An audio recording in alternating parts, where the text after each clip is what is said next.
Encontranos en nuestro canal de YouTube. Somos Portal Agropecuario. El campo por todos los medios.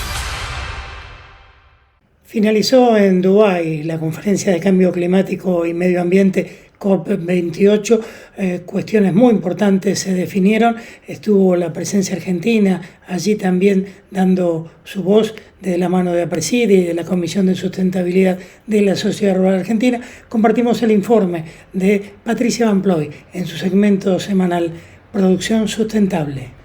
Con un día de retraso culminó la conferencia sobre cambio climático COP28 de la ONU hace pocas horas, con un acuerdo entre los 197 países que participaron, en el que por primera vez se hace un alegato para que el mundo haga una transición para abandonar los combustibles fósiles.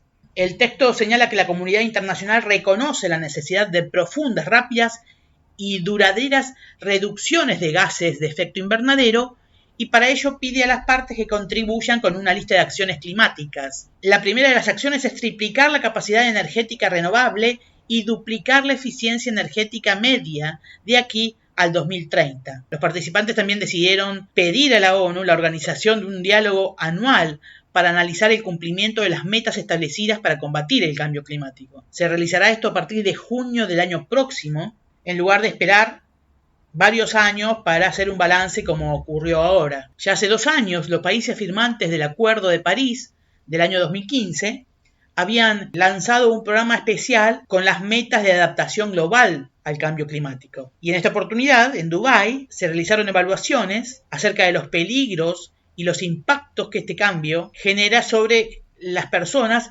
y evidentemente sobre los países vulnerables. Y se acordó además que en el año 2027 los países deben haber establecido sistemas de alerta temprana contra riesgos múltiples, servicios de información para la reducción de riesgos y observación sistemática del cambio climático. Desde Argentina fue una delegación pública y una privada. En la privada había representantes de la Sociedad Rural Argentina, donde existe una comisión de sustentabilidad. Nosotros hablamos con Andrés Costamaña, subcoordinador de la Comisión de Sustentabilidad de la Sociedad Rural Argentina, y nos contaba la postura del sector productivo en la COP28 realizada en Dubái. Este es el tercer año en el cual hemos logrado en la Argentina llevar una posición público-privada unificada y que sea la posición argentina que presentamos en la COP. Eso fue la previa a ir a la COP.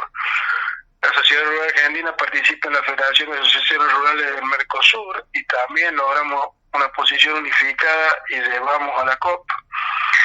También llevamos una posición unificada con los países exportadores del sur, junto con Australia y con el grupo KERS, que son 19 países más, donde entra Canadá, Guatemala y varios países más. Uh-huh. Donde lo que presentamos básicamente es que los sistemas agroalimentarios no son fallidos y que los productores agropecuarios somos parte de la solución y no parte del problema.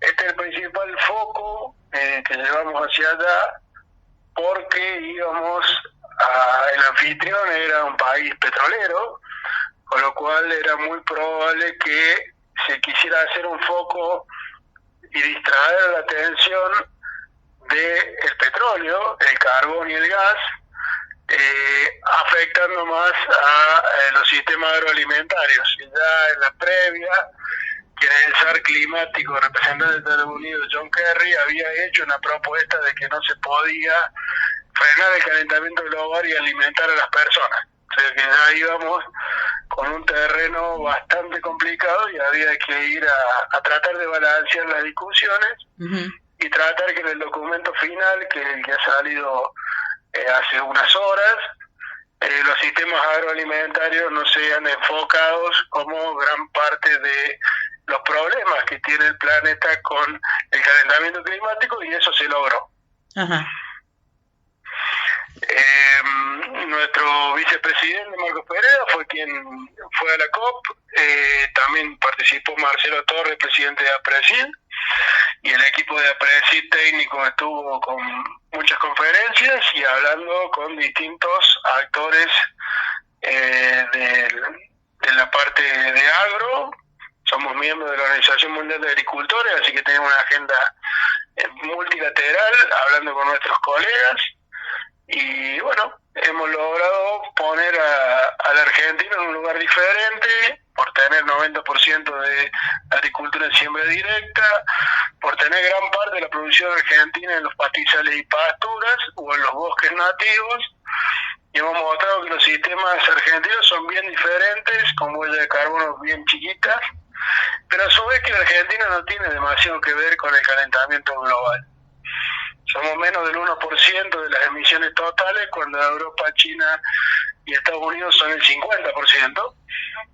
Y si a eso le sumamos la India, Japón y otros 9 países más, son el 80%. Así que el problema lo tienen 14 países, en realidad 13 países más la Unión Europea, que son quienes presionan bastante para decir que el problema está en Latinoamérica o en Sudamérica, lo cual no es real, y parte de la discusión era esto, ponernos de acuerdo que el foco es el petróleo, por un lado, que hay que dejar de utilizar el petróleo como fuente de energía y cambiar por las bioenergías o las energías limpias, y que la agricultura y la ganadería y la forestación somos parte de la solución, removiendo el carbono en excedente que puso la industria del petróleo en la atmósfera, y sería una solución viable si tuviéramos el financiamiento y si tuviéramos los incentivos para que los agricultores, además de producir soja, maíz, lana, carne o leche, produzcamos una agricultura basada en la captura de carbono.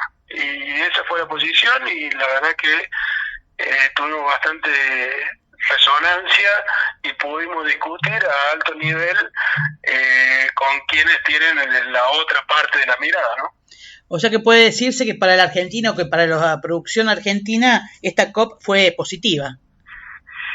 Lo ideal era que se refleje en el documento final, y al no aparecer los sistemas agroalimentarios en el documento final, para nosotros es un éxito. Porque se hizo el foco sobre el petróleo y se hizo foco en la realidad. Lo otro que se trataba en esta COP era decir que la ciencia no era la manera o el diálogo para validar cosas, y también quedó reflejado que es a través de la ciencia y el conocimiento científico cómo vamos a salir adelante en esta crisis global, pero sin dejar el pasado, porque hay por ahí alguna iniciativa europea de decir el problema es tan grande que tenemos que mirar hacia adelante y lo que pasó antes no importa, y nosotros decimos, bueno, pero no, las responsabilidades son comunes pero diferenciadas, o sea, nos vamos a hacer cargo de lo que nos toca, menos del 1% en el caso de Argentina, pero los recursos naturales son míos. Claro. Entonces, la conservación de los recursos naturales necesitan incentivos, necesitan caminos, necesita que si vos necesitas compensar algo que vos hiciste en el pasado, nos pagues por ello. Entonces nosotros veríamos cómo, y este financiamiento, que es parte del artículo 6 del Acuerdo de París, que no se terminó de dejar organizado en esta COP, no se terminó con el rígido de reglas y demás, es la parte de la discusión final, es quién debe pagar, cuánto hay que pagar. Eso sí, en esta COP se cambió de $100.000 millones anuales a $190.000 millones anuales, porque al no haber pagado antes, los problemas se agravaron, el mundo necesita más dinero, pero es simbólico porque en realidad nadie firma el cheque. Entonces es que los países desarrollados van a ayudar a los de desarrollo, y finalmente de estos $180.000 millones para esta COP se van a colocar en países de economías muy frágiles $12.000 millones a través del Fondo Verde del Clima. Esto lo que te está mostrando es que se dicen cosas, pero la realidad después es otra, y que no hay una ambición real de parte de las economías desarrolladas de pagar por lo que ellos hicieron